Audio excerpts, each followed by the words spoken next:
Mas o arcanjo Miguel, quando contendia com o diabo e disputava a respeito do corpo de Moisés, não ousou pronunciar juízos de maldição contra ele, mas disse: o Senhor te repreenda.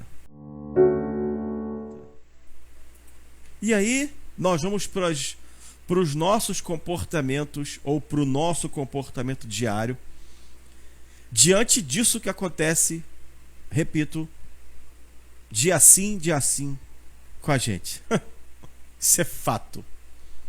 Quantas vezes eu e você, e eu me coloco nessa também, gente, que eu não sou, eu confesso que eu já pratiquei esse erro. Hoje eu erro bem menos. De vez em quando a gente quase que sai da graça, né? Mas hoje eu consigo me dominar direitinho acerca disso, porque tem horas que você quer igualar as pessoas, você quer ficar praguejando todo mundo, não dá. Você quer ficar desejando o mal das pessoas, você quer ficar desejando que as pessoas sofram o que você está sofrendo, e não dá. Primeiramente, nós somos pecadores e a gente tem que olhar primeiro para dentro de nós, né? Porque às vezes você pensa assim: eu tô assim, eu tô desse jeito, porque fizeram comigo. Mas vamos olhar para dentro de nós, primeiramente. Esquece as pessoas. Esquece todo mundo, pensa em você. Primeiramente, você e eu, cada um de nós tem que olhar para dentro de si e falar: Senhor, primeiramente eu sou o pecador da história. O primeiro pecador aqui sou eu. Ainda que eu tenha feito tudo direitinho, legal, eu ainda sou pecador. Então a gente não pode se achar melhor do que ninguém. No entanto, a graça de Deus está sobre nós. Isso aqui difere. Porque nós fazemos parte desta graça e aí fomos justificados. Ou seja, veio sobre nós a justiça de Deus, mas não a justiça para a nossa condenação, a justiça para a nossa redenção pelo sangue de Cristo Jesus na cruz do Calvário. Você entende o que Deus está falando? Bota nos comentários aí e dá um glória a Deus aí. Em face disso, nós temos esse benefício abençoador para as nossas vidas, sempre falando de vida neotestamentária, não se esqueça disso, tá? E em face disso, por causa deste benefício que temos, nós temos que usufruir desses benefícios. Queridos, a vida, diz os ditados populares, que a vida é feita de direitos e deveres e obrigações.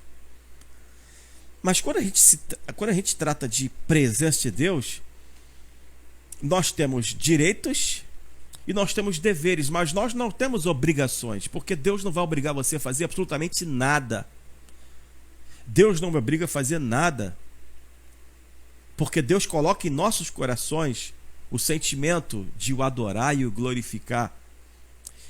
Pastor, como é que o senhor me prova que Deus não obriga a gente a fazer nada? Porque quando Jesus fala que o Pai procura os verdadeiros adoradores, e os verdadeiros adoradores são aqueles que adoram a Deus em espírito e em verdade, está claro que o verdadeiro adorador não é aquele que adora a Deus por obrigação. Você não tem obrigação de adorar a Deus, eu não tenho obrigação de adorar a Deus, a gente não tem obrigação de nada. Se a gente não amar o que a gente está fazendo, Deus sabe que a gente está fazendo obrigado. Então, por aí a gente simplesmente já sai perdendo. Você está entendendo? Coloca nos comentários aí.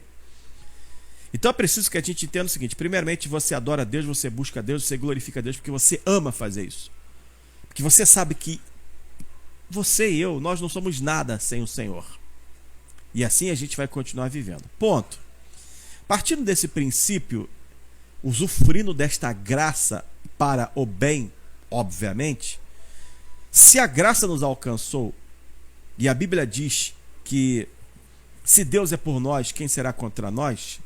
Tudo que tenta vir contra as nossas vidas, automaticamente, se a gente está na palavra de Deus e se está escrito, e cremos que está escrito, então, por mais que sejamos afetados, por mais que sejamos atacados, por mais que sejamos vilipendiados, por mais que aconteçam coisas sobre nossas vidas, o Senhor ainda está no controle e a gente não pode sair da presença dele por nada nesse mundo.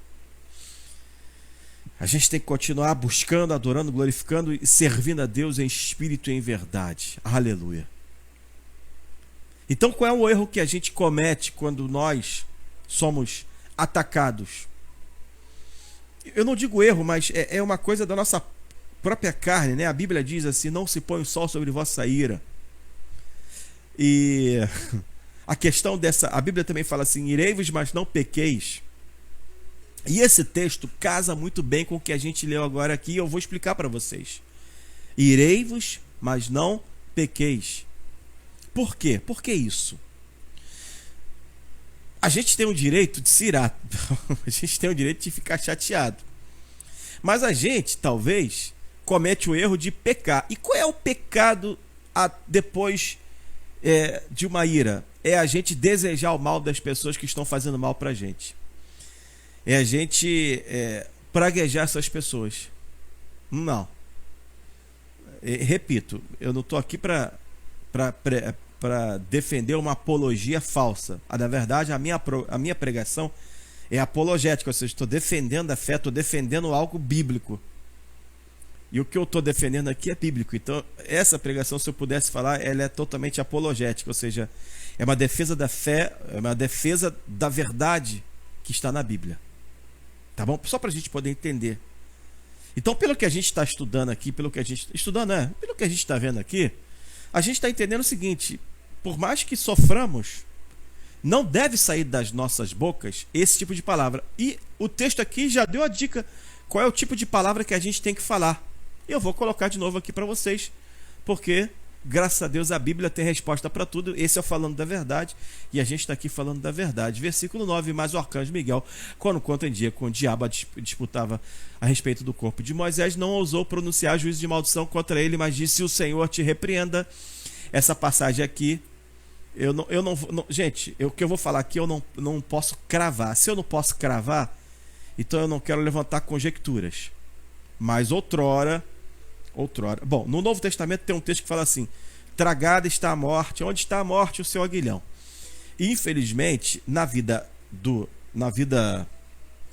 da antiga aliança, o diabo ainda tinha poder, ou ainda se considerava o dono da morte.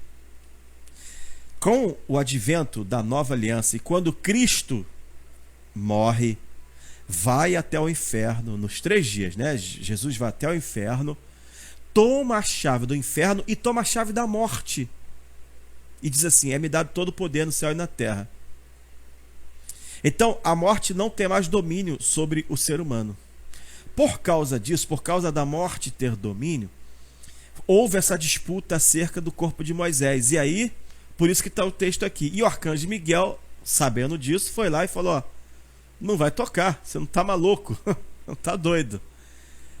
Mas o texto então fala qual foi o comportamento do anjo. O arcanjo tinha autoridade do Senhor para poder fazer o que quisesse. Gente, um anjo detonou 144 mil. Um anjo. Quando, e aí, lá na frente, depois do arrebatamento, depois da batalha do Armagedon, a Bíblia diz que Deus manda um anjo. Deus não se dá o luxo de sair do seu trono, e ele fala assim: o anjo, vai lá, prende Satanás. Só para você poder entender. Então Deus deu autoridade, mas é aquilo e acabou. Então o anjo, arcanjo Miguel, está escrito aqui, ó, o arcanjo Miguel, ou seja, é só uma classe, arcanjo Miguel, não existem outros arcanjos, é um arcanjo, é o arcanjo Miguel. Está escrito, gente. Se está escrito, não debatam comigo se está escrito. Está escrito, eu prefiro porque está na Bíblia aí, tá? Ele tinha toda a autoridade, se ele quisesse, para chegar aqui, acabar com o diabo, repreender o diabo. Mas ele só falou uma coisa: o Senhor te repreenda. Agora vamos trazer para os dias atuais. O que você tem que fazer? Você tem que fazer a mesma coisa. Exatamente a mesma coisa. Diz a Bíblia que quando eu era menino, eu falava como menino, agia como menino, pensava como menino. Mas não dá para ser menino a vida inteira, né? Quem não se lembra daquelas velhas cenas dentro da igreja, né? Eu já presenciei, já falei inclusive, né? Quando a gente fazia algumas coisas, tipo assim: o sangue de Jesus tem poder, está amarrado em nome de Jesus. A gente falava isso, força de expressão. Mas quando a gente vai para a Bíblia já dá outra outro ensinamento pra gente. Está dando para entender, gente? Eu tô aqui falando de Bíblia. É o que eu tenho que me limitar a falar. E a Bíblia já me ensina o seguinte: nos dias de hoje, o Senhor te repreenda em nome de Jesus. Enfermidade, o Senhor te repreenda em nome de Jesus. Satanás, o Senhor te repreenda em nome de Jesus. O Senhor te repreenda. O que nós hoje temos que fazer não é praguejar ninguém, praguejar nenhuma situação, desejar o mal de ninguém. Não, o arcanjo Miguel não ousou pronunciar juízo de maldição contra o diabo. O diabo já é maldito. Simples assim.